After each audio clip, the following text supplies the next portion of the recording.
Bahar gelen demende, bitirem göçemende. Bahar gelen demende, bitirem göçemende. Ben baharın kızıyam kızıyam, köyneyi kırmızıyam kırmızıyam. Ben baharın kızıyam kızıyam, köyneyi kırmızıyam kırmızıyam. Uçmağa yok kanadım, kızılaya bir adım. Çölü düzü keserim, pencereler keserim, ay keserim, ay gezerim. Uçmağa yok kanadım, kızılaya bir adım. Çölü düzü keserim, pencereler keserim, ay keserim, ay gezerim.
Ocaklı, evlenme yerlerde Ezanlarımız kaynar olsun. Bize göz yetirin, nefes yetiren, el uzatmak isteyenlerin hamısını kurbanlar olsun. Gönül hoşluğu versin. Hiçbirimize gel sıkıntı yaşatmasın.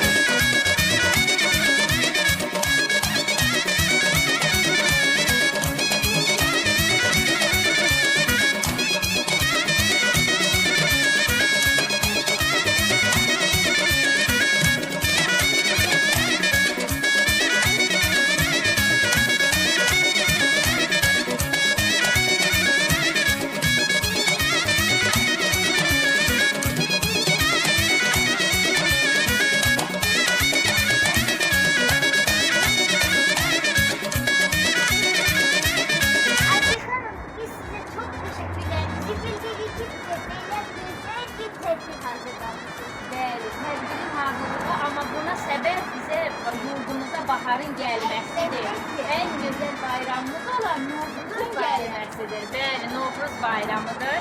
Mən də xalqımızı, biz öz adımızdan xalqımızı təbrik eləyək. Ən gözəl günlər arzulayaq. Gəlin dünyamız üçün sülh olsun. Əmin-amanlıq olsun. Millətimizin həmişə başı ucalarda olsun. Nə gözəl ki, bu baharı artıq quşlara baxır. Bayramımız mübarek.